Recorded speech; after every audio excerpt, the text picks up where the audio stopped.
La la la la la la la. La la la la la la la. La la la.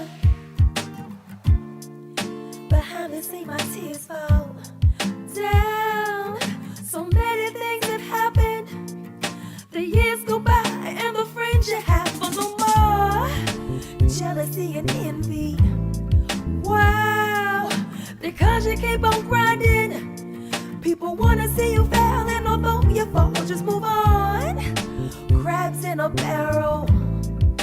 Want what you have, try to pull you down. Don't wanna work, just wanna take. They also hate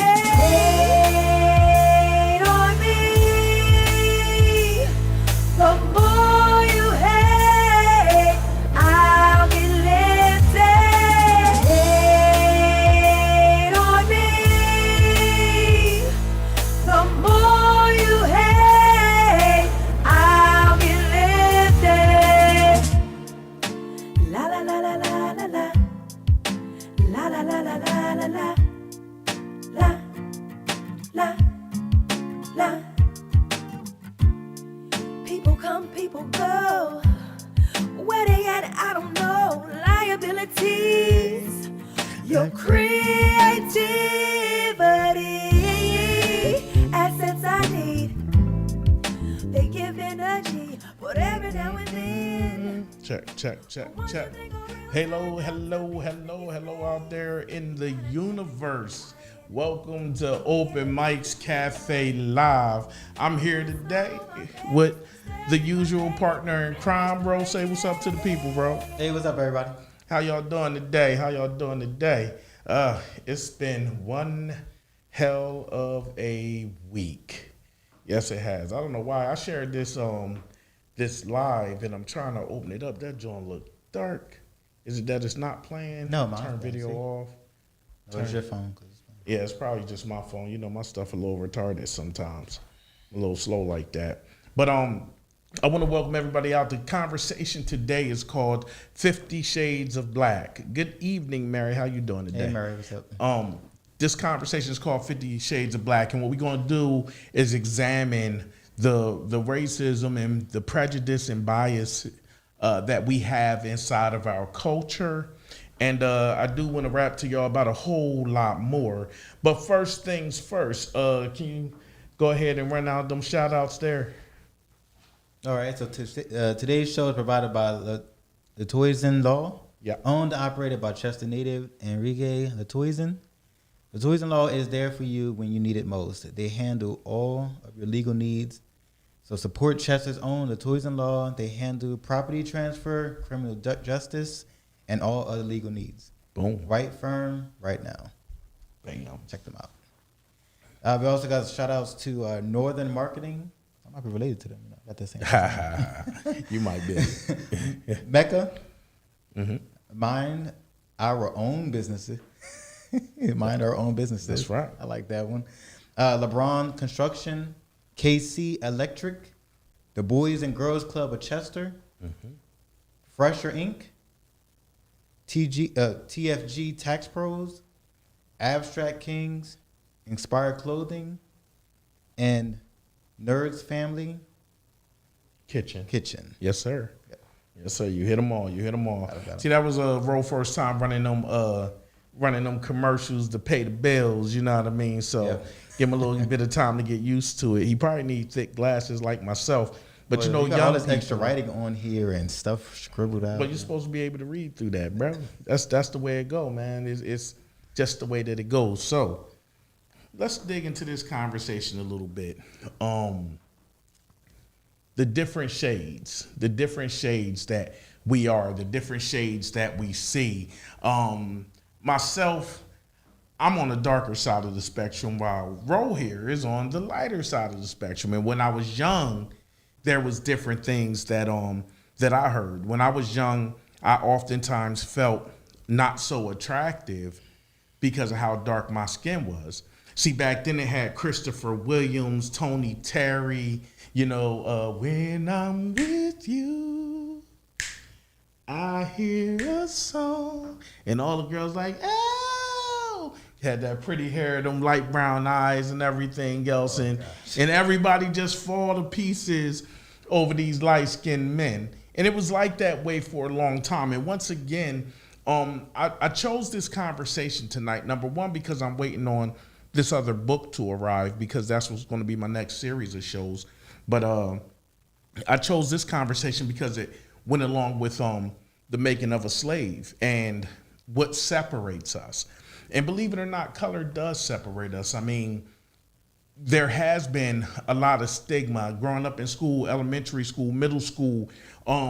Every time somebody wanted to talk about somebody, it was you black this, you dark that, and just a bunch of hatred being spewed in the form of a joke. And the people that was the target of these jokes oftentimes laughed, but deep down inside, that stuff didn't feel too great. Never did. Never ever did. And it always was like, went along with the theme of like, light is right, white is right. You got what I'm saying? Give a lot of people complexes. And I think it took a long time for people to honestly start appreciating, the darkness of their skin. I think it took a long time for people to start appreciating what it meant to be chocolate. Now, everybody's like chocolate and chocolate and chocolate and yada yada. And then you hear so many negative things about, lighter skinned people. So I wonder if the tables are like turning in a sense. And if the tables are turning, then we are yet going to go through a cycle of being biased towards light skinned people.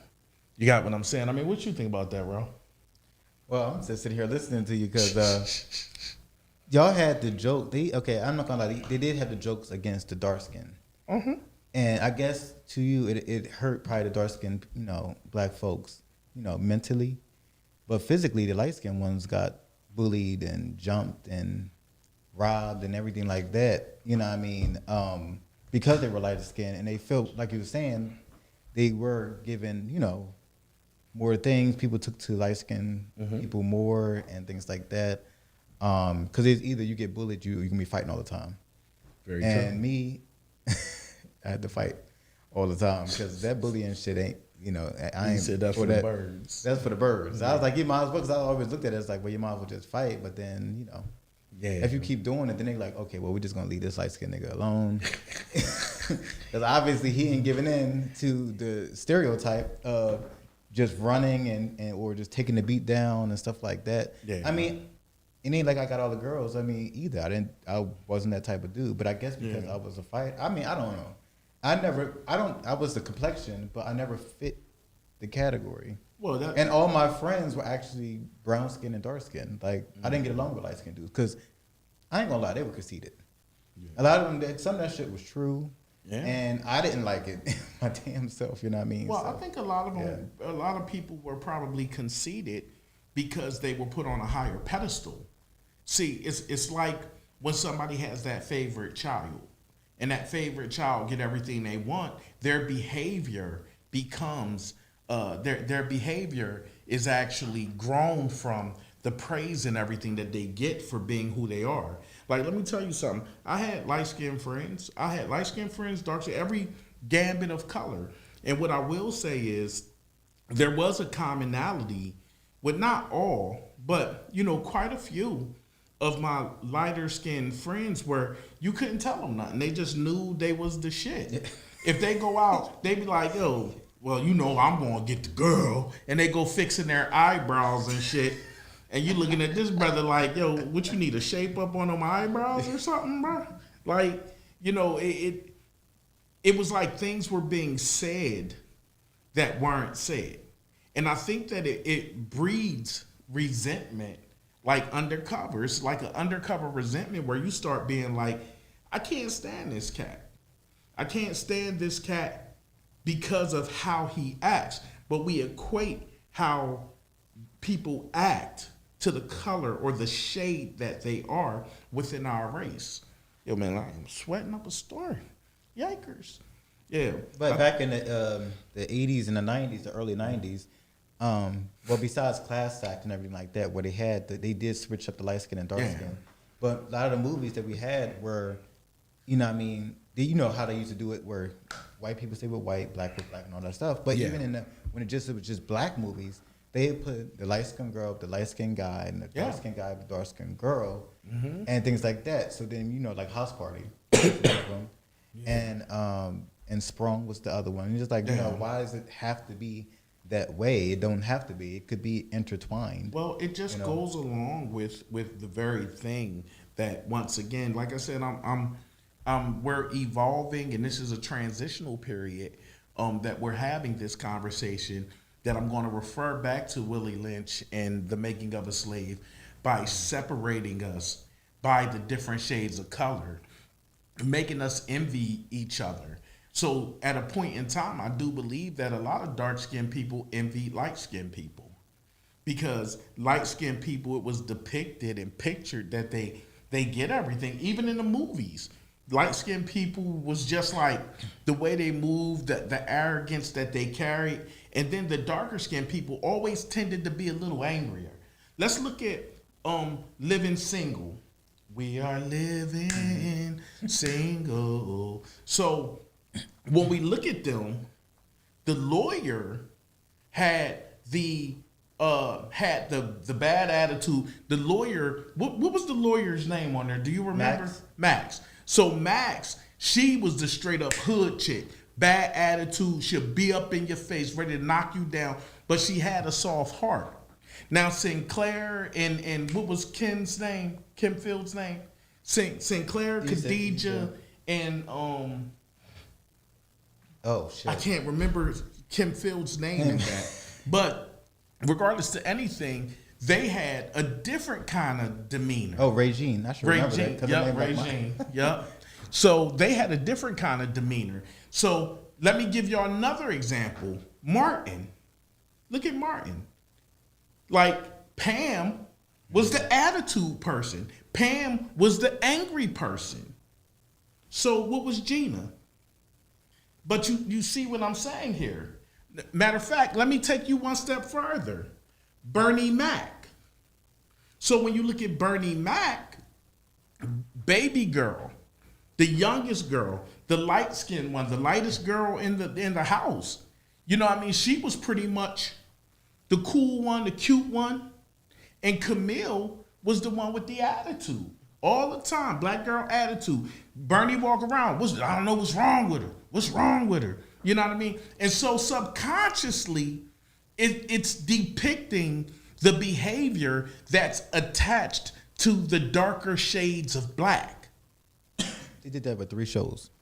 They The did that first with even one more. with I'm talking about replacing the dark skin with light skin to make it softer. Yeah, yeah. So everybody know they did that on Fresh Prince. Yeah. They did that with Family Matters. Yeah. And in 2000s they did that on My Wife and Kids. Yeah, but and it's crazy because both those girls' attitude wasn't that different, but the way they portrayed the light skin one, they changed her writing a little bit more to make her more softer, not as evil Not as evil, not the as original hard. one who played her character. Yeah, It's crazy, you know? If we look back through the histories of all of our shows, look at all of our sitcoms, all of the sitcoms that's deemed black, even the ones that depicted black folks in good situations. I mean, shit. Let's look at it. Let's look at A Different World. Whitley, she was all bougie and everything. She had the money, parents rich and everything else. And then look at Kim, studying hard to be a doctor, going through all the grinds and everything it takes. Everything came easy for Whitley. But once again, it depicted that there was some type of easy flow to the life of those that are light-skinned. And subconsciously, we sitting there, we watching the screen and we're laughing and everything. But what we don't realize is that there's a program running in the background. And that program is telling us that light-skinned people are better. Light-skinned people act better. What it's telling us is dark-skinned people got attitudes. Dark-skinned people, it's literally ridiculous. Dark-skinned people are violent, But I think they hit that on there. Not Kim, but the other brown skin one. She Yeah. said that though. I think they had an episode when she called her out on it about her having it easy. I think they was roommates. Well, see, the other roommate, the other one. it tackled it. It's funny, but this is the trick of it all. Yeah. The trick of it all is we're watching this on TV. We watching them have this serious conversation about the biases that exist within our culture over shades. And at the same time, every episode is reinforcing it, and the conversation is just the conversation about what's actually going on in that world. Jolisa, thank you, That's her name. Jolisa. That's her name. Yep. Thank you. A grown man said Arnold and Willis. What you talk about, Willis? Yeah, and for real, at the end of the day, when I look at Arnold and Willis, Arnold was the darker of the two, but they did have a friend, Dudley. Dudley was darker skinned. Dudley typically found himself in a bunch of trouble all the time. You got what I'm saying? But even in that show, the white people were the saviors of these two poor black boys. You know what I mean? When we look at any show like that, it's ridiculous the way that it goes down. It just is. I mean, in Roman said the Cosbys. You have the two yeah. older daughters light skinned. Yeah. Even though that second one, worse than she was doing. Lisa Bonet Bonet was. on that altar their screen. two older daughters were light skinned. and the two younger ones were dark. With dark skin. And they were doing all types of shit, especially the second to the fourth child. Well, even Theo always was in Theo. trouble. Yeah, Webster as well. The poor orphan boy, you know what I mean, being taken care of the two white folks. And remember that time? I think Webster burned down their crib too one time by accident, if I remember correctly. Man. You know what I mean? So even I remember an episode of The Facts of Life. The Facts of Life. Kim Fields started out on The Facts of Life. You know what I mean? So we always got to look at it this way. We constantly get bombarded with these images and this imagery of, you know, black people, dark-skinned people being, you know, angry, dark-skinned people being violent. And the honest to God truth is, when we look between the races, let's step outside of black real quick. When we look between these other races, they are taught that we're violent. Then they see these things on TV like we do. So they get the same programming. They have the privilege. And so why would we not be looked at in the light that we're looked at, but we hold nobody accountable for these things? And the people, this is why, let me tell y'all something. I don't watch hood movies. I don't care what nobody say. I don't watch hood movies. I don't even watch Tyler Perry because I don't. And the reason why I don't watch Tyler Perry is because I don't understand why this brother has to run around in a dress when he could have easily given that role to a woman who could have played it just as effectively. I'm tired of the masculinity of our males being challenged. You got what I'm saying? And then we always looking at stuff like these things aren't big deals and these things don't matter, but they matter. They matter. These are the things, if one of our children wanted to aspire to be, and I'm not saying Madea is all of Tyler Perry. I'm not saying Madea makes Tyler Perry who he is, but in a way, she does. In a way, she does. In a way, Madea is really like the empire. You got what I'm saying? But at the end of the day, our children, they're looking at somebody who can just be a strong black male role model constantly in a dress, running around with a gun, shooting at people. Showing an angry black woman. Showing an angry black woman, depicting an angry black woman.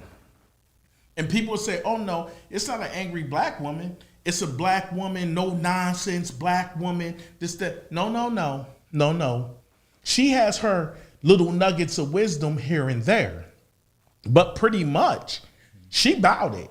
She about that life. You know what? It's so funny you mentioned that. We talking about the situation. Now that I'm thinking about all his plays, Yeah. all the dark skinned chicks do have all the attitude, and all the light skins don't. Well, the I'm thinking, light-skinned I'm thinking women- about all his plays, and like it's always the dark skinned ones having an attitude. Yeah. and the light skinned ones are just so. The dark skinned ones are plotting. It's always Yeah, they- something. It is always something. And while we're at it, I want to hit up on something else real quick. Once again, and we're gonna get right back to these shades. Something that we don't pay attention to is modern day blackface. So I don't know if y'all know what modern day blackface is, and as soon as we get out of this, I'm gonna get to these comments because I see a bunch of them popping up. But modern day blackface. So most of y'all might say, well, what's modern day blackface? There's no white man out there putting his face in black. Well, let me tell y'all how it started. It went from people painting their faces black to it was no longer acceptable. And then it came to movies like Soul Man, where the guy took the pills. He was at the college. He wanted to get into a HBCU, and the only way he can get into no, it wasn't an HBCU. It was another college. The only way he can get into the college was if he was black. He got turned down from getting into college because he was white, and so he took these pills that tanned his skin and made him black. You know what I mean? So the whole time, this white man in this movie was running around in blackface. Let's go one step farther. Tropic Thunder. Morton Downey Jr. was in blackface the whole time. But let's go one step farther. We're gonna go one more step farther. This is the new blackface for our millennials. When they get on TikTok, they get on Facebook, and then they take their pictures and they want to throw up signs, or they want to be like, because I be out here in these streets, like, you know what I mean? And they start, and I hate to coin this phrase, talking black, but it's not talking black. What it is that we have a dialect in our communities, and they emulate the dialect. So you want to fear us, but you love everything about us. You want to be us. You want to assimilate us. You want to assimilate into us without having the danger or anything. It's like when somebody takes a picture with a stuffed bear, a stuffed grizzly bear with the teeth out, claws out, and they take a selfie like bow or be like, oh, like they was in danger. You want that safe danger. But that's the new blackface. When people walk around trying to act as if they grew up under our circumstances, trying to act like they're within our culture, trying to emulate how we talk, what we do, how we walk, how we dress. You got what I'm saying? And then America tries to water it down in a way by saying, making a kinder, gentler America. Oh, you know, if this is what that person identifies with, well, people have the right to feel the way they do. I guess like Rachel did, the head of the NAACP, and she was running around talking about she was black, but wasn't really black. You got what I'm saying? Mm-hmm. But she wasn't ready for the heat when they started throwing them questions on her. So that's the new blackface. And I'm going to tell y'all like this. When y'all see people doing that, call them out on that shit. Call them out on that shit. You tell them that shit ain't cool. You don't see me walking around, you know what I mean, trying to, like, you ain't walking around right now trying to assimilate their culture or excuse me, trying to appropriate their culture. You got what I'm saying? We cool with what we have. We cool with who we are. We're trying to grow. And meanwhile, you want to treat us like, you know, we're some type of joke or something. You got what I'm saying? At the end of the day, and it's a sad thing to take it this way, but sometimes, depending on how you say brother to me, I'd be like, oh, you saying that shit to be smart. It's the salt you throw on that shit. It's how you season it up when you say it. And everybody listening know what I'm talking about. Yeah. Can you hit some of them comments, Ro? Yeah. Major said, what's up, y'all? What's good, Major? Chilling. That's part of the conversation. Grown man said, a lawyer, a doctor that wants to save his people, not a lady in a dress. Yes, indeed. Not a lady in a dress.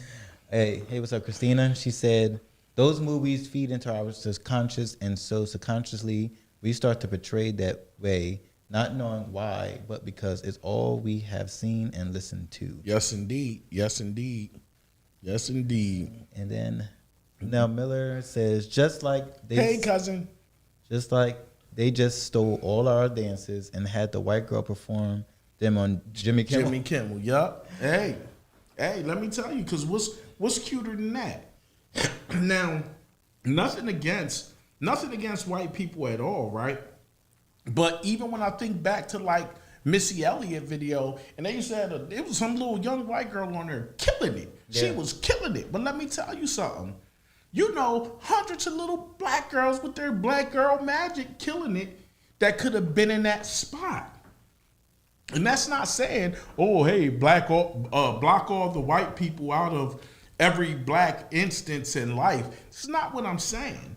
But what I'm saying is that little white girl got a lot of jobs based off of those performances. And there's so many little black girls out there struggling just to make it. You got what I'm saying? Well, So- yeah, she went to Step Up, and then when they gave her the Icon Award video something a couple years ago, she came out and danced and everything, that same Wow. little girl and stuff like that. And then Grandma almost said the BET Awards. Oh my gosh, I'm just I like, don't even want to talk about that. Man. Let me tell you something. Man. I saw some clips. I don't even think Black Entertainment TV is owned by black folks any damn way. I really honestly don't. Are those people the face of it? That the people, that lady they always pulled up? Is she just like the face, but she don't I don't really know. She own might it? have some high position in there. Yeah. Because you can't have Black Entertainment Television and not have a black person somewhere on some board or something. That'd be ridiculous. Because somebody eventually going to call you on that shit. And then you're going to have to answer. You know what I mean? And most people don't want to have those conversations. You know? So at the end of the day, what it boils down to is that we're getting bombarded with what we should be within our race as the description of what your color should be, the adjectives that make you who you are, that describe you. We're getting pushed into this box of behavior. You got what I'm saying?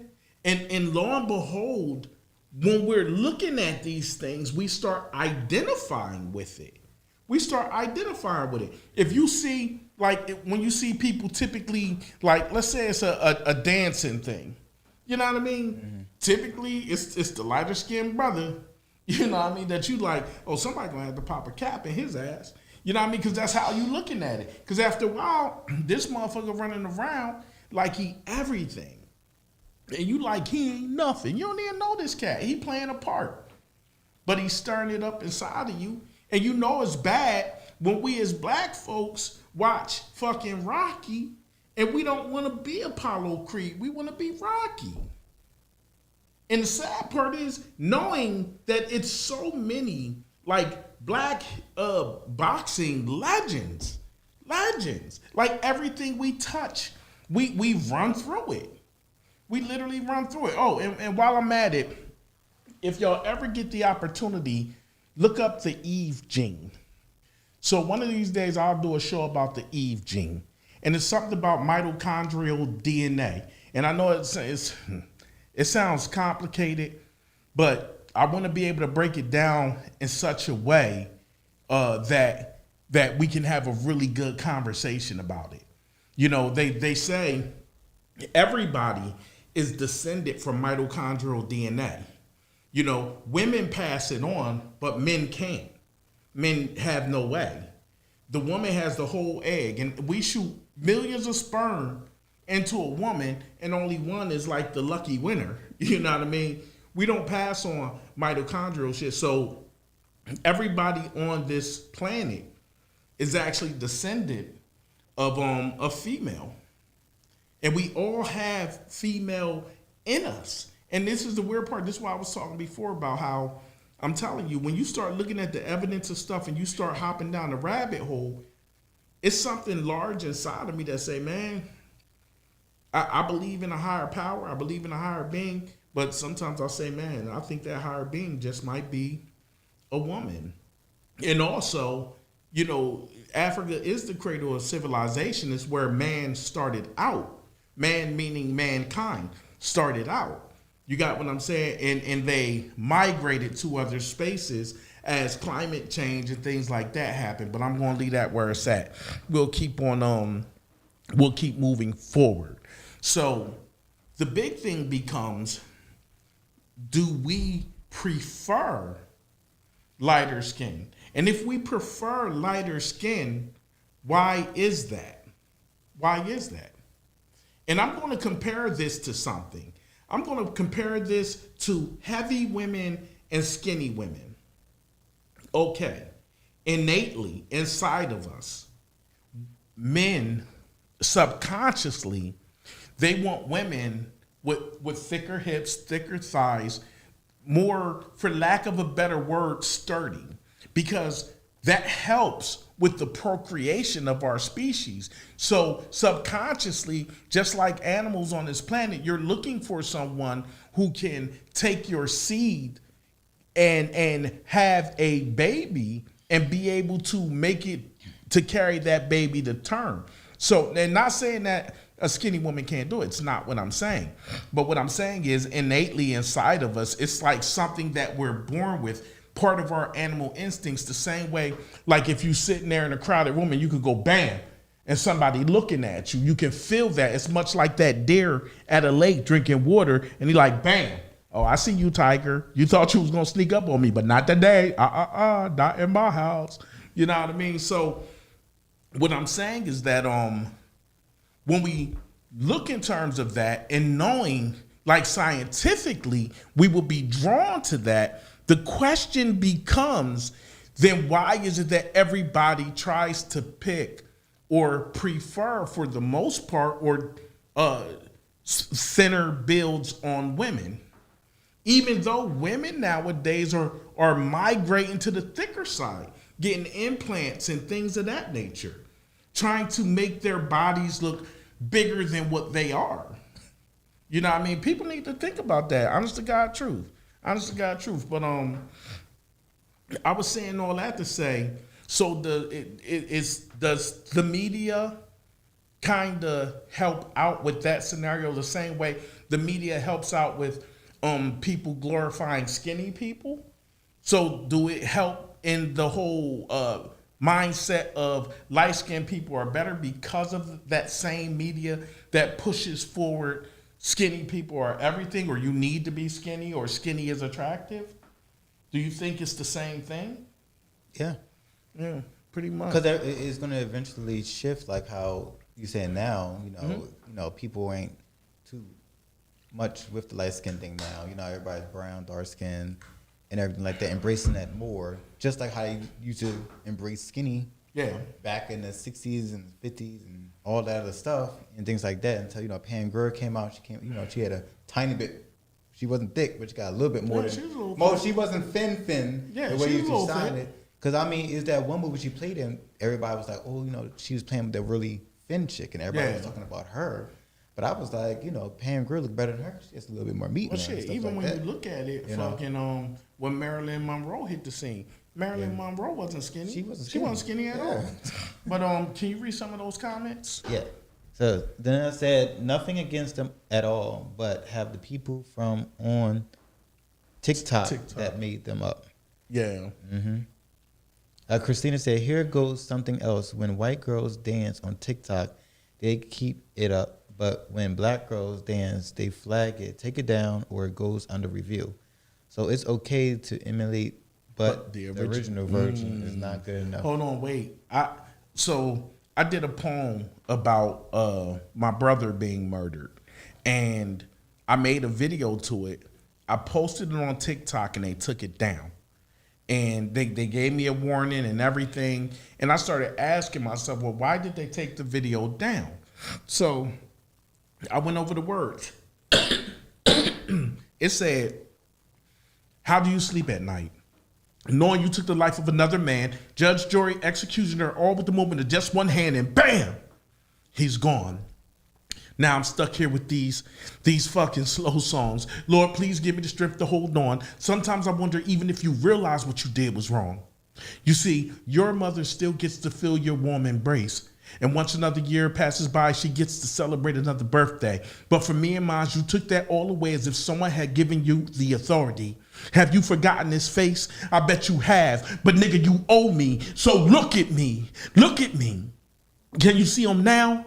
You see, my face is his. A couple of years older, a couple situations colder, but his nonetheless. What you did in a couple seconds gave me a lifetime of stress. Nigga, fuck you. He didn't even have any kids to carry on his name. I can't even shake his fucking hand. And for this, I hold you to blame. See, what you didn't understand is he was more than my brother. He was my best friend until you decided to come along and take that all to an end. I fucking hate you.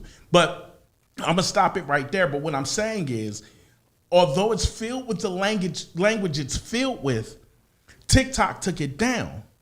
But I hear so many people dancing to songs with nigga all in it, with cuss words all in it. I'm watching videos of people getting shot by the police. I'm watching all types of craziness. But if you are black and you post it, they will take it down.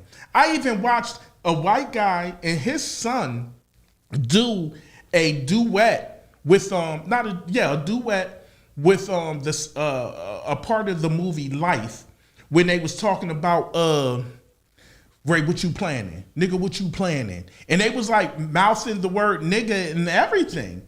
And so this was cool, but you took my video down.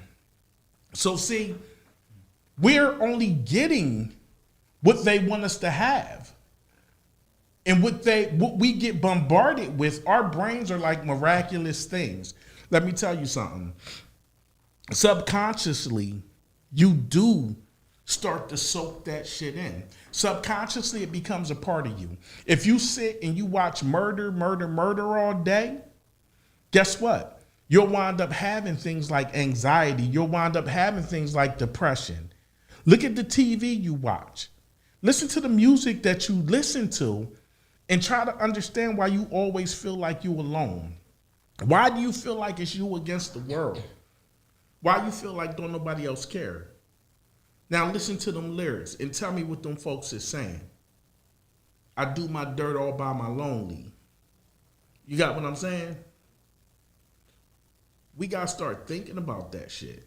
We do. So music and media has a heavy influence on how we think about things and how we see things. You can read some more comments, bro. Grown man saying it's not their fault. We won't embrace their culture.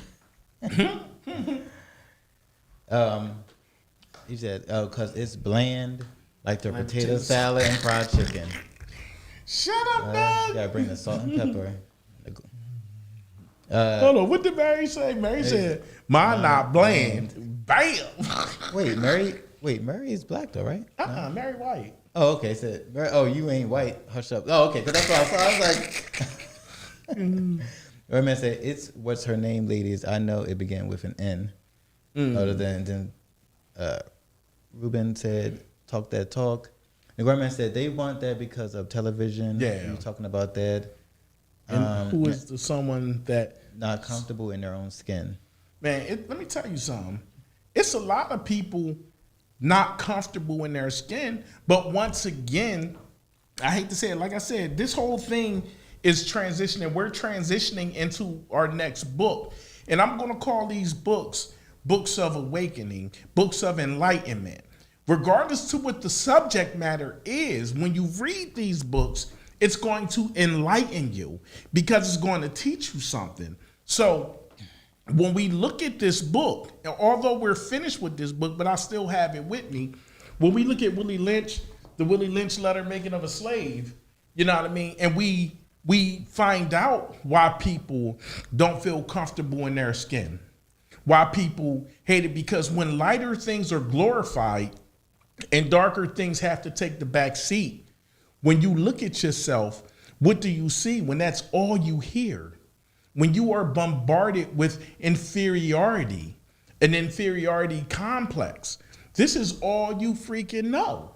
All you start to realize is, I'm not worth nothing. And then our parents adopted the same hurtful things that was said to our ancestors. Excuse me. Lazy nigga. Yep. Black motherfucker. You know what I mean? Stupid ass nigga. Like I used to hear people literally say niggas so hard that it made me feel uncomfortable. Like fucking nigga. You know, like you literally, like it hurt to come off your tongue and it left such a bad taste in your mouth, but you formed your lips to fucking say it. And our parents said that shit to us. So guess what? We in turn around and said to our kids. Well, not me.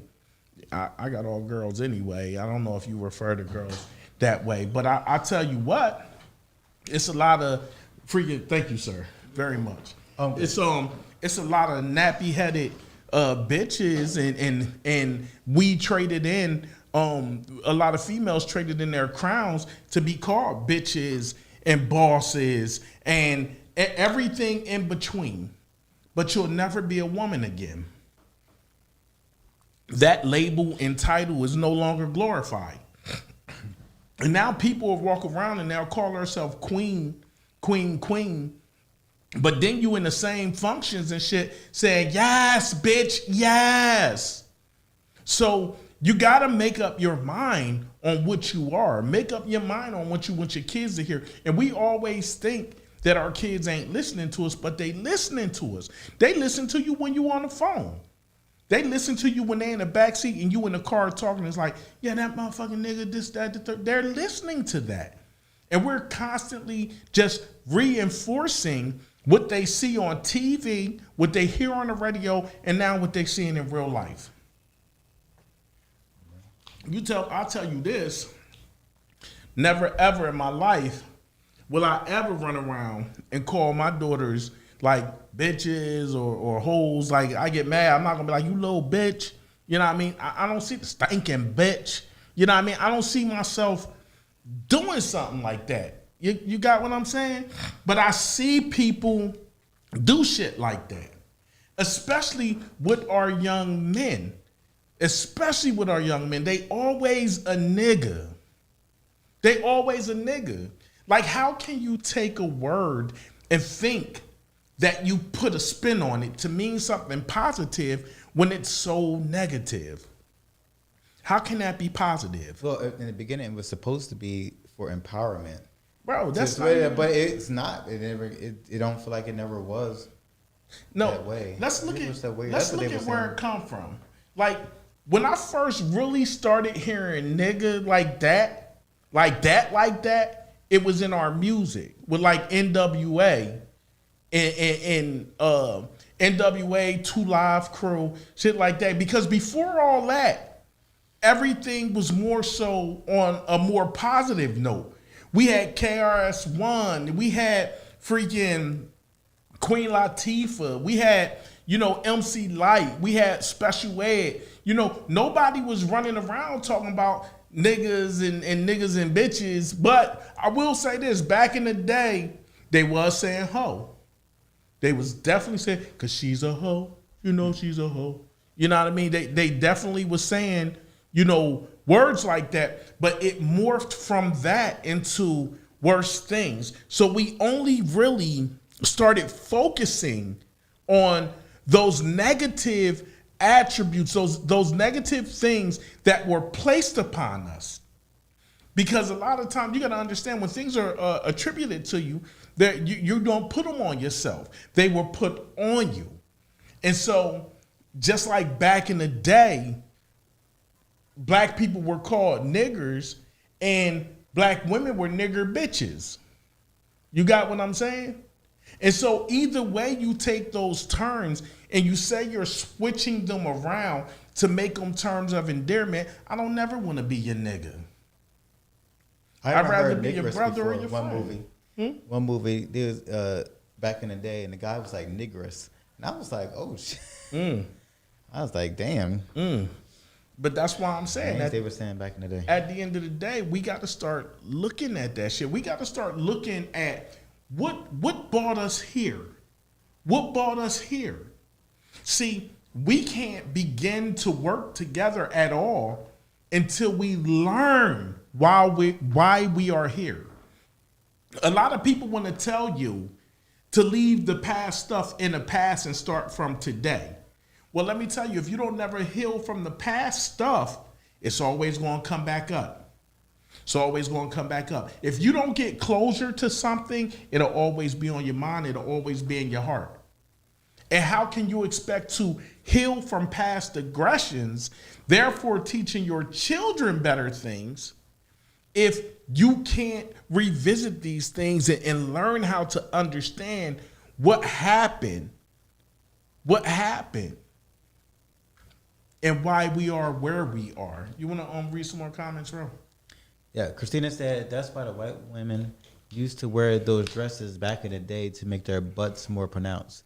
Their husbands found them more attractive. They did. Yeah. Them, Well, I mean, like once again, the Princess Peach dresses. That's why she could float. well, once again, it's just like with thick chicks, like with bigger women. Like, let me tell you something. Literally, it's animal kingdom. You want a bigger woman, and society tells you that that's bad. People even make up jokes about it and everything else, but a lot of truths are hidden in jokes. You got what I'm saying? Danelle said, we were made to not like ourselves. Even the lighter slaves were treated better. Indeed. Yeah, they got to be in the house all day. Yeah. Better clothing, better sleeping programs. accommodations, better food. Gorman said we need some opportunity. Let me tell you something. If we can heal, we can work together and create our own situations that can become opportunities for our people. But we don't trust each other. Light-skinned people don't trust dark-skinned people, and dark-skinned people don't trust dark-skinned people, and dark-skinned people don't trust light-skinned people. But there's more people not trusting dark-skinned people, because the blacker you are, it's like the original sin. This is the original sin. I'm telling you. But you got to realize, what population has been punished more than us just for existence? You got what I'm saying? They really want you to think that we come from nothing. America will have you thinking anyway. And mostly everything that ever happened to us, and this ain't because like I mentioned earlier, I'm very spiritual. I believe in a higher power. But if I could blame or say what is the cause for a lot of shit, I'm going to say Catholicism and Christianity. Who was more violent? Who came into these peaceful tribes and shit and forced themselves on the people? Shit, the freaking Incas they was about 5 million strong. And by the time the Spaniards and the Crusades got upon them, let me tell you, it was about 250,000 of them left. All of the riches and everything pilfered. And they destroyed these idols, calling them blasphemous. But they melted it down and took the gold to make another country richer. You got what I'm saying? So at the end of the day, what was more violent than Christianity? The very religion that told people to turn their other cheek. What's more dangerous? Let me tell you something. The universe is a big place. And with so many galaxies out there, and for us to be on this little marble in the middle of all of that, just a grain of sand in the vast beaches of the universe and space and time, to say that there is a God that's over top of that. What's a larger motivation when you telling people about a heaven or hell? So of course, when people thought they were doing the right thing for the right cause, despite what this book says, and then even within those books, They say stuff about slavery and everything. You tell me this. What thought process would God have about a slave? Make that right. Make it make sense. And I truly believe most people can't. Most people cannot. See, excuse me, we got to understand that for a long time, we've been pitted against each other. They've been, in some cases, made us fight to the death. We've been pitted against each other. They put light-skinned people up with the better accommodations, darker-skinned people in the fields, and one started hating the other, and the other started hating the other. And through generations, we carried that with us. And it's still the same to this day. To this day. And I challenge anybody to tell me anything any different. And I'll tell you this, I bet you can't. See, we have to learn how to get around these things. We have to start using our critical thinking skills to really see what's in front of us. Even projects. See, y'all think projects was built for us, but they weren't. They weren't, not in the beginning.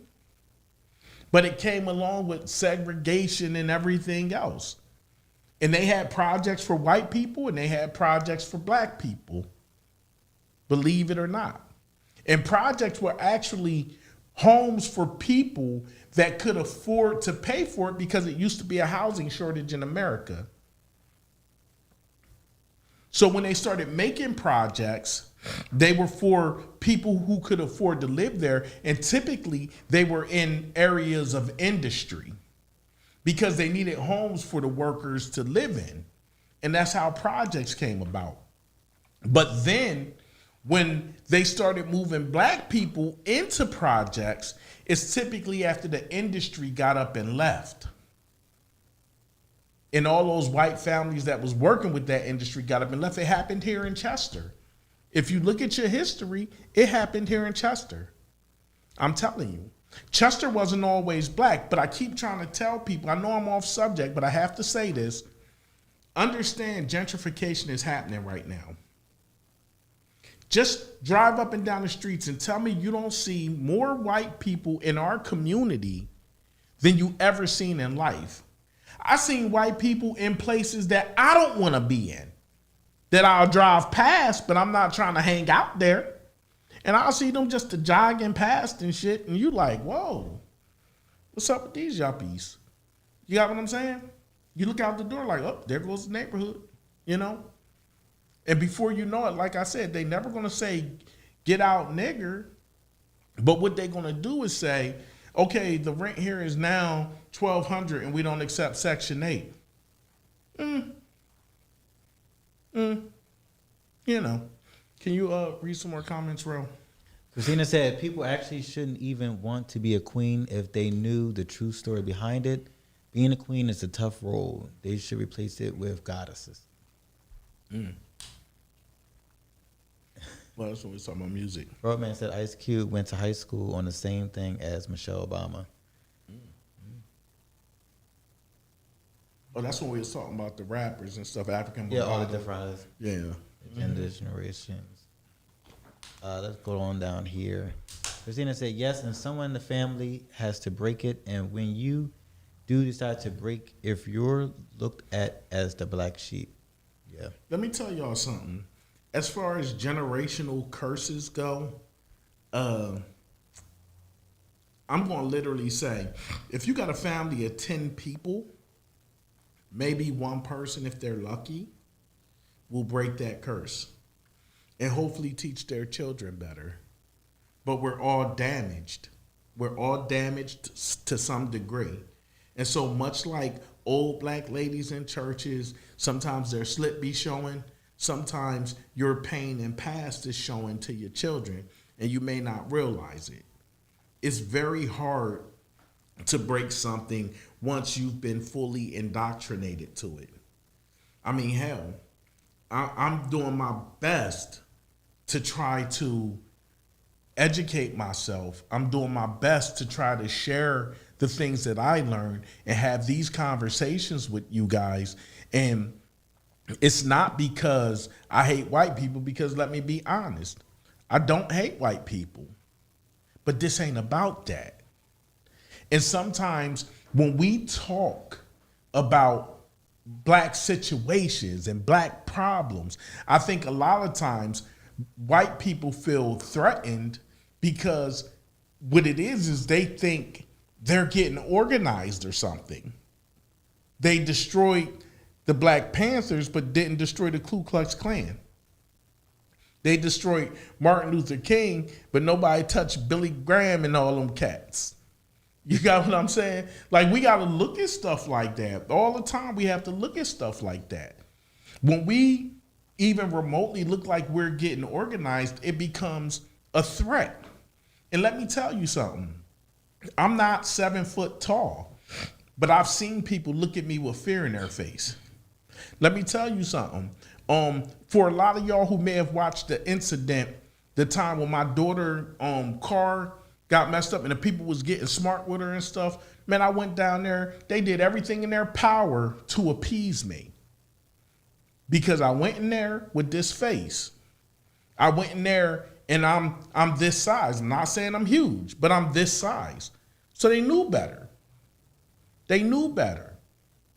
You know, but sometimes we need to cover our women even when they don't want to be covered. Because let me share a secret with y'all. America, not even just America, but the world in general, man, women ain't shit to most of the men in the world. They're going to look down on you, talk down on you, try to get over on you.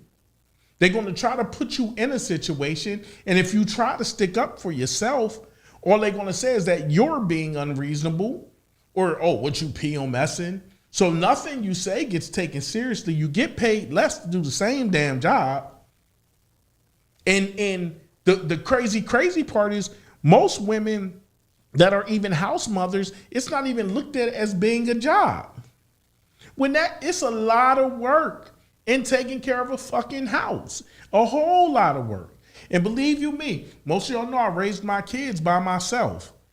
And so when I had to start doing all that shit by myself, man, let me tell you, it was never enough time in the day. We got to cover them. So that's just me saying all that just to tell you that it's a crazy world out here. But we have to realize where our deficiencies lie. We have to realize why we have these deficiencies. We have to realize that these deficiencies are real, and we have to start correcting them so that we can get organized, so that we can grow and learn, so that we can do better than what was done to us. See, I don't want to wait for anybody to do anything for me. I want us to do it together. I don't want my name to be at the top of the page, and I don't care if my name is at the bottom of the page, but let's just get together and get it done. And all I wish, honestly, if I could leave my mark on this whole world, the only thing that I hope and pray is that I told y'all kids listen to what y'all talking about all the time. I'm hoping that as you're listening to me and you're making your comments, that one of your children is sitting there and they're just catching bits and pieces, and it intrigues them enough that they want to look.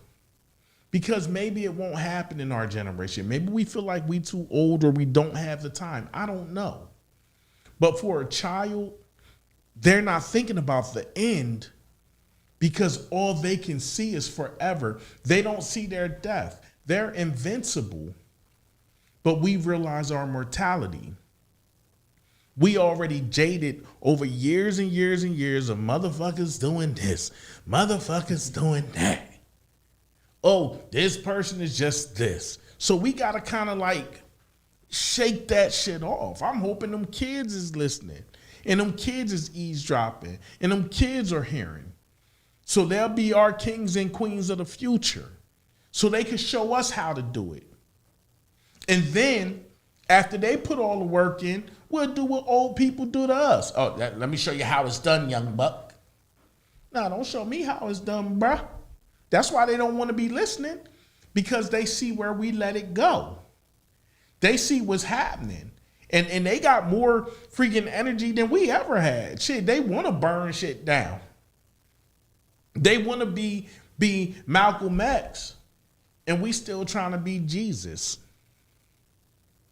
And I don't know, the biggest thing that we ever got to pacify us and stop us from doing anything, the biggest thing that ever kept us in place is the Bible. And I say that because it's full of loving your neighbor and turning the other cheek. You got what I'm saying? Shit, there are pages in the Bible that says a slave is supposed to love their master like they love God. I'm like, oh shit. Well, that right there tells you the whole thing about Bro, let me tell y'all something. Let me open your eyes to something. I was just talking about this yesterday. So, for people who go to church all the time, if you've been going for many, many years, let me ask you a question. How many stories in the Bible do your preacher preach on? I mean, by now, you done went so many Sundays and probably Wednesdays. And probably Saturdays. You done went so many times in your life. I mean, there's 52 fucking weeks in a year.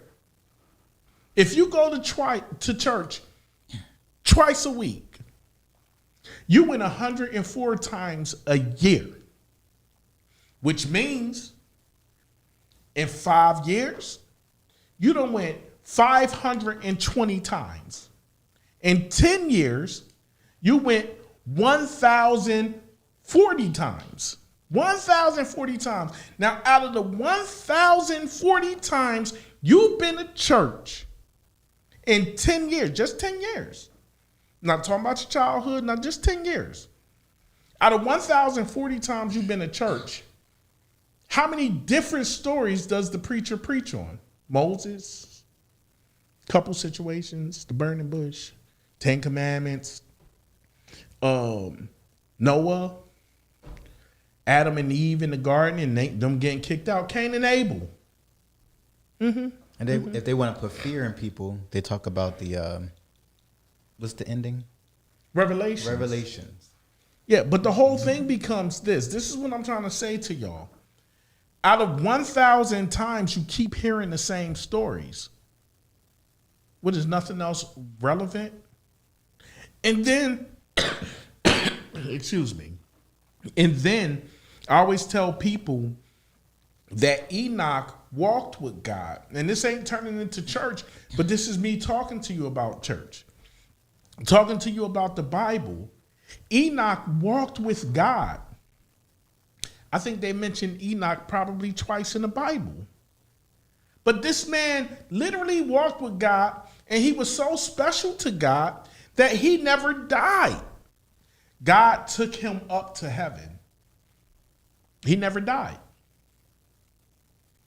So why is the book of Enoch, which was found with the Dead Sea Scrolls, which contained probably 100 chapters, I believe, why was none of that included into the Bible? You got what I'm saying? So I'm not trying to start nothing. But what I am saying is, this is the shit we need to look at. This is the shit we need to critically think about. This is the shit we need to look at when we think about how we've been given the Bible to pacify us and only taught a couple stories. And since we were only taught a couple stories, that's all we learn when we go to church. And every story is either about God's wrath, it's about hell, it's about cheating, it's about sodomy, it's about revenge. You know what I mean? It's about things of that nature. Even when we talk about tithing, these churches hopping up and down and they taking your money. But tithing initially, it wasn't about money. Tithing was about everybody taking food and everything and gathering it into a central place, and they all partaking of that. And it was 10% of what you had. So the person with the most bought the most, and the person with the least bought the least because it was 10%. Shit, America don't even do that with their taxes, because guess what? The rich don't pay taxes. They don't pay taxes at all. They don't even give their 6% in Pennsylvania. I don't know if that's a country thing. I gotta look that up. Can you go ahead and read some? All right, so I had to scroll down from some of the comments. You know, it was going. So I'm down to Grown Man said, think about the white people that wasn't racist, what they had to go through. Oh yeah. Oh yeah. Oh yeah. And I think, think about that all the time. Yeah, and the sad part is, a lot of times, the sad part about everything is there's a narrative that goes on that's kind of like, oh, fuck white people. I'm never going to say that. I'm literally never going to say that, because I know really good white people. I know white people that'll fight for you like you was their fucking brother. Honestly. Now, granted, I think that they can't identify with the struggle unless they came from the same place you came from. And then that's not even about being black or white. It's about socioeconomic status. You got what I'm saying? That's something totally different. But they grew up watching a world around them and grew up within that world. But people also have to realize that even within that world that you lived, that entitlement was there because we were born into these social constructs. And no matter what you do, you can't change the color of your skin.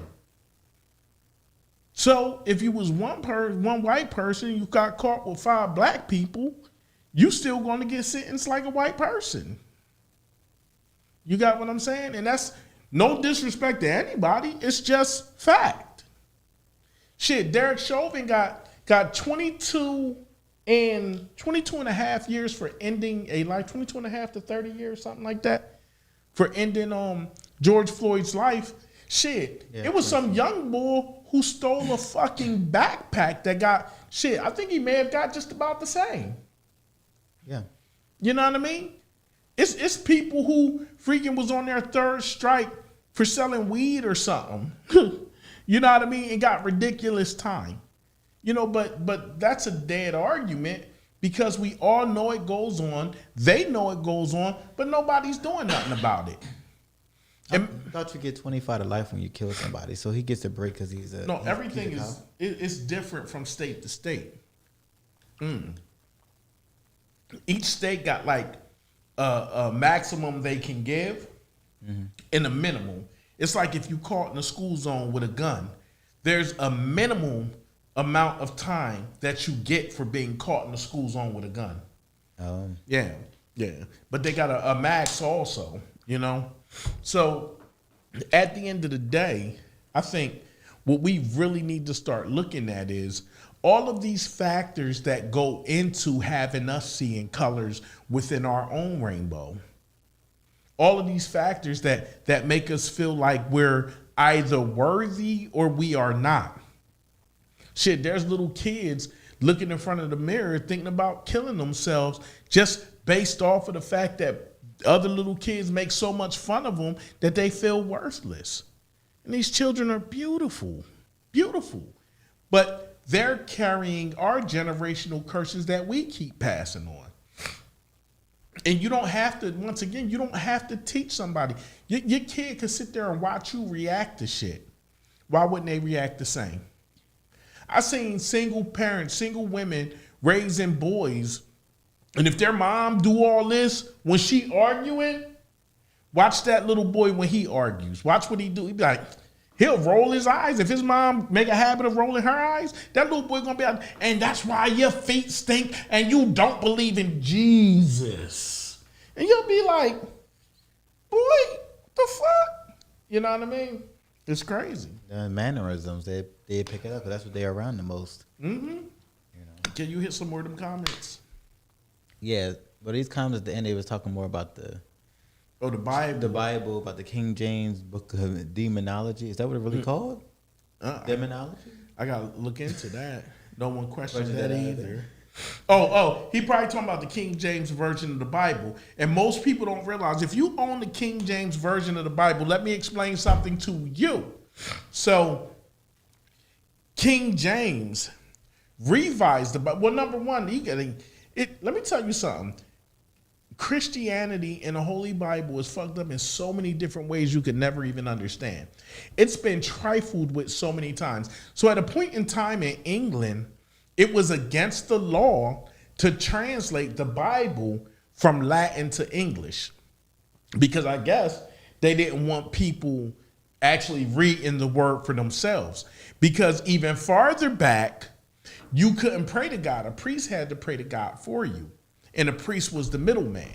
And if you don't believe what I say, look it up. If I'm lying, I'm flying, and I ain't took off yet.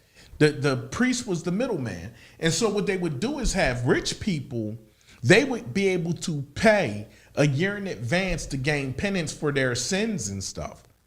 And then once again, like I said so many times before, Martin Luther wrote the 97 Theses and all that jazz. He started posting shit around saying, hey, wait, hold on. You're responsible for your own relationship with God. Oh, they don't like that. So they called him crazy. They tossed him in jail. They called him a heretic. And after they got him out of jail, they exiled him. He was not allowed back around there no more because he got the people's attention. And the truth is like cancer to people who care about it. Once people get the truth, man, they're not trying to hear nothing else. They don't want to hear nothing else. They don't want to hear what you got. I'm not paying you, motherfucker. Who the fuck you think you are? I don't need to come to you and talk about God. I talk to God myself. But that's how the church got so powerful. And if you look at it, slavery is kind of formed after church. The same way them popes and everybody got so rich and powerful is the same way white folks in America got rich and powerful. They put themselves above everybody. And then they made it like they doing you a favor. Oh, okay, well, you give me and I'll pray to God for you. You come to me. You're going to love me like you love God. Kiss my ring. You got what I'm saying? But in the Bible it says, love your master the way you love the Lord. You think I'm lying? I'll tell you, one of these days, what I'm going to do is I'm just going to write down the different passages and shit that people can look at. And maybe I'll post it on my page or something for people who care to actually go in and investigate these things. And I don't mind doing some of the work for you because I know people are busy, or I know sometimes looking up stuff can be a really hard deal for a lot of people. It's hard finding good information, but y'all got to look into this shit. Oh, he said it was an actual book on on Amazon. Okay. Read some more comments.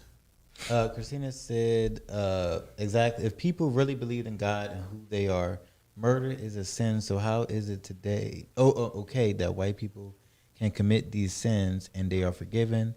But if we decide to get tattoos, we get ostracized. And then he said, God is within. If we learn how to listen to our inner self, we will hear when God speaks. We don't need a joke. A guide. The thing, okay, so they said Jesus died on the cross for our sins. Mm-hmm. So that sin. So before all of us is born, our sins are already forgiven. But then they're saying you go and you repent. If you don't repent, you'll be in trouble because it's a sin. But he already died for our sins. That's a conflict for me and a couple of people I talked to it about. I mean, you think about it. They say he died for sin. So then, and then saying that, you get people who are not all right in the head thinking that, oh, it doesn't matter. I can do what the fuck I want to do. And he's just going out here killing people. I'm GTA. Already saved. I'm already saved. You know what I mean? So why does it matter if I'm sinning or not? You know. Let me tell you something. Grown Man makes a very valid point. He said your folks didn't have the same Bible, and that is a very valid point. And I spoke on that before. Christianity was pushed onto so many cultures during the Crusades and all, England was trying to own the world. England was literally trying to own the world. So they came in and quote unquote civilized different cultures. But that's why most people refer to them as colonizers, because that's what they do. They come in and colonize and simply try to push their way of life onto other people, and that includes the Holy Bible. That sounds like gentrification. Yeah, it does, don't it? But the whole time, you got to look at it this way, right? Always know this, where we came from, did we have the Holy Bible? And even remember this, the Holy Bible is a collection of stories. It's a collection of stories. So who collected the stories and put them together? So that's just something to look at. Now, I'm not telling you to doubt God. I'm not telling you that there is no God, because I wholeheartedly believe it has to be a God. It literally has to be, I mean, in my eyes, because where did everything come from? In my mind, maybe it's so small that I can't comprehend. I can't comprehend anything else before or anything else before a God. I can't comprehend it. I don't think that it was just nothing. And this is the problem with the Big Bang Theory to me, because if they say every action has an equal and opposite reaction, then that is one of those things like looking into a mirror that's facing a mirror, that's facing a mirror, that's facing a mirror, that's facing a mirror, that's facing a mirror, that's facing a mirror. It's ever going. So it's always cause and effect. So the Big Bang, quote unquote, caused the universe to form. Okay. The Big Bang caused that happened. It caused the universe to form. But then what caused the Big Bang? That's the question. Yeah. And so they had this thing talking about it was like matter or molecules or something that condensed and compressed, so tightly and bonded so hard together that boom, it created the first black hole, and the universe is ever expanding and everything is getting farther and farther away from it. I get it. What caused that? And as long as I could keep saying what caused that, the only way you can stop me from saying that is saying God, a spiritual being, created this. And no one could have created that spiritual being because the spiritual being was always here. And time itself is irrelevant to someone like that. Time is a man creation. Time is a measurement of distance. That's what it is. The same way we got miles, we have time. Time is a measurement of distance. Distance from when the sun goes up to the sun goes down to the sun comes up again. That's what it is. And we move within that. You got what I'm saying? Because even if you was here and I was here, you could say, okay, we're 12 inches apart, right?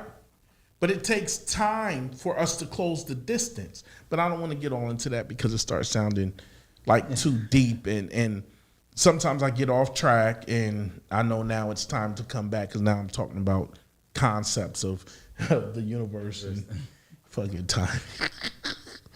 Anyway, I'm laughing funny like that because I don't know whether it's my allergies or whatever, but my stuff is just jacked. It's really jacked. But yeah, back to the topic at hand.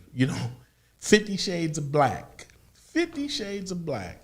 Let me tell you something. It's so funny because all throughout time, so many people didn't even want to be considered to be black. And people do it now. Oh, I'm mixed. I'm this. I'm that. Well, you could be everything, and you can get your genealogy done that can tell you exactly where you came from. But guess what? When people see you, they don't see a pie chart. Nor do they care about your stupid fucking pie chart. All they know is what they see. And that is what you will be coined as and labeled as you travel throughout life. It's sad, I know, but it's true. And actually, our color wasn't even a thing until about what was it, the 15th, 16th century, something like that. The 15th, 16th century is when they started saying colors and shit, because back in the day, you were more. You know, back in the day, you would have been, oh, this is Rashid from the northeastern province. You know what I mean? No, for real. Yeah. Even people with their names and everything else, normally, like, people last names was like where they were from. And it sounds crazy, but that's what it is. Can you hit up a couple more comments? Yeah, that does. Mm-hmm. They said God died because he was different against the system. Yes, indeed. Roman said holy meaning different, evolving. The Christina said I saw a video that says over 3,000 now. It's sad. And everything like that. With the shades. Now, growing up, I thought that black people was the only ones that had the different shades growing up, because they didn't really show too many shades of other race, like the Spanish people and the Middle Eastern people and all. And, you know, talking to the Iraqis and the ones, it sounds like they go do the same thing. And the Spanish people do too. Well, you know, even the girl, you know, Amara Negro in Miami, she came out there, she said, yeah, we go through the same thing. Like, well, you know, Dominicans in the Spanish culture and the Latino, in the Latino culture is pretty much like, you don't want to have kids with a darker Latino. You want to go light. Because let me tell you something. The European influence in this world is ridiculous. Like I told you, man, England wanted to take over everything. Everything. The only place that you won't really hear about English influence like that is fucking China. Only place you won't really hear about it. How many colonies did England set up, did the English set up, or the European man set up in China, in Asia? Man, let me tell you something. All through India, all through Africa, like everywhere. But why not China? I need to look into that. That's a thought I just had. Can anybody out there tell me if they know why not China? You got what I'm saying? And you remember China had them big bulls. Yeah. That came to America before Christopher Columbus, because it was the Indians, the second people who came, because the ice was frozen over. Yeah. And they traveled over, the big ones, not the big ones. I forgot the name of them they called, but they were the second ones who came to North America.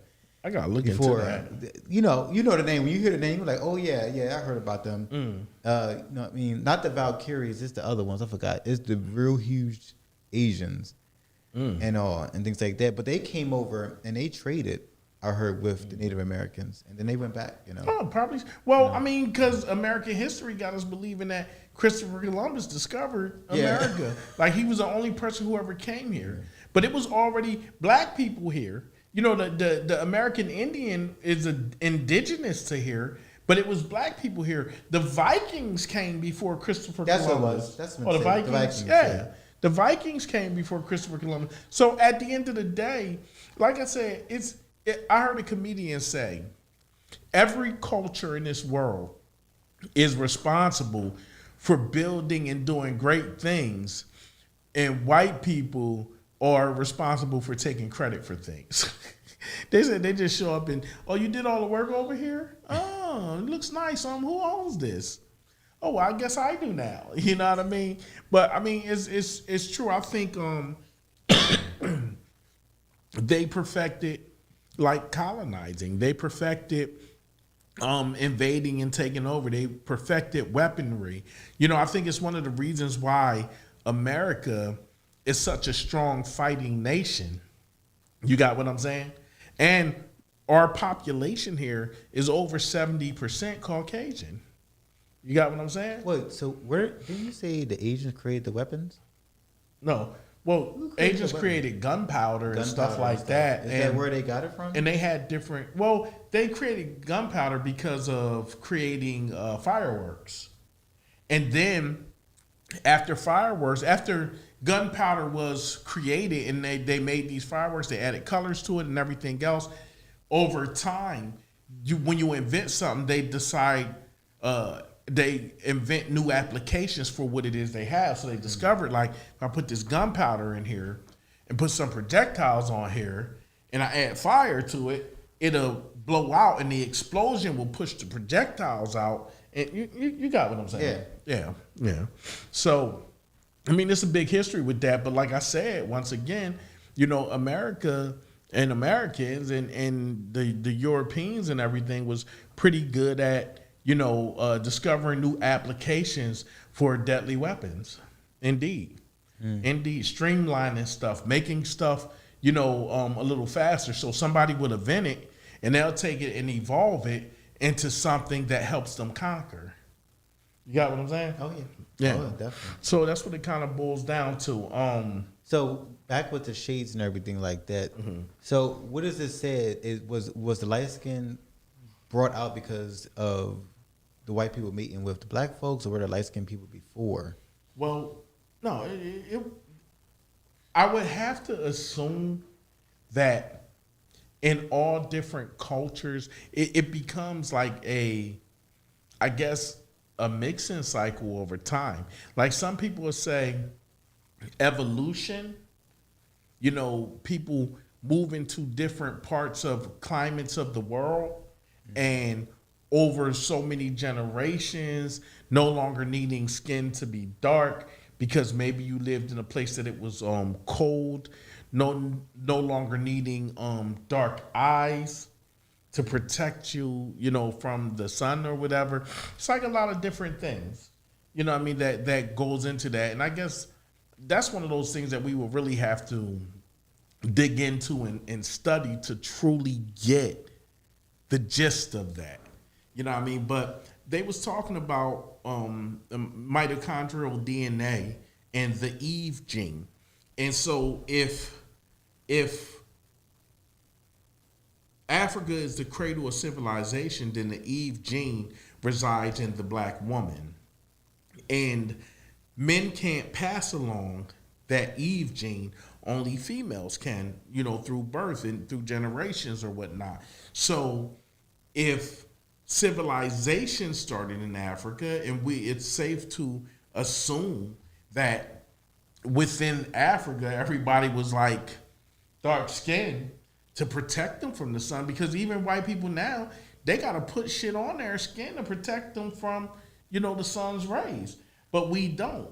So and even if we look at Darwinism and everything, and we look at people evolving, you can't be born into a climate and not be equipped to handle the climate. And if you evolved in that climate, you would already be equipped to handle the challenges that the climate has. So you would already have darker skin. So looking at all of these things, it tells me personally that, hey, everybody was black in the beginning. And just over time, I would assume that spreading out over the continents, going into these different temperatures and everything around the globe, needing less sunlight and stuff like that, people got lighter. If Darwinism is true and evolving is a true thing. You got what I'm saying? Well, this might be a tiny bit off a topic, but by you saying the continents and everything like that, it popped in my head that Europe is the only continent that doesn't have an A. Yeah. Do you know that reason? Because there's 7 continents and they all have A's except Europe. Why is that? I don't know. I ain't named that That shit. was so weird. Well, I guess. But I mean, come on, they it got all had an A Antarctica in the and all beginning. that. It was Pangea in the very beginning, so it had an A when everything was connected. And as we were told, if you can push all of the continents together, it will make one landmass. So I guess it had an A in the beginning. But whoever founded Europe was like, yes, I named this Europe with no A's. I don't know. You're getting deep right now. No, because I mean, because it's weird because that's where all the colonization, all this stuff is happening, and then spread out throughout the world, Yeah. in South Asia. But it's like, I always just wondered stuff like that, because there has to be a meaning behind it. That don't make it. That's kind of weird to me. Yeah. Well, I mean, put it this way. They always say that the largest secrets are hidden in plain sight. Yeah. The largest truths are hidden in plain sight. It is we who don't take heed to it. It's kind of like, I'm going to take this off topic one more time and then we'll get back to the conversation. It's kind of like, so during COVID, there was a whole pedophile ring that was exposed and going on, right? And when we look at the people and the positions that they had in life, when we look at all the money they had, when we look at Jeffrey Epstein's island, where they was bringing these little kids to and everything, let me tell you something. Wasn't no poor motherfucker on that island. You got what I'm saying? They were all rich and powerful people. And the rich and powerful are the top 1%. And if that's the top 1%, then would it just be Jeffrey Epstein out there? You hear a lot about people who are involved in these sex rings and stuff. And the crazy part about it all, let me tell you something. Donald Trump is probably as racist as they come. He's very sexist. But there was some positive benefit to Trump because of him. You know what I mean? That pedophile shit, he put that stuff out there. And then they tried to make him look bad by posting a couple of pictures of him with his daughter sitting on his lap.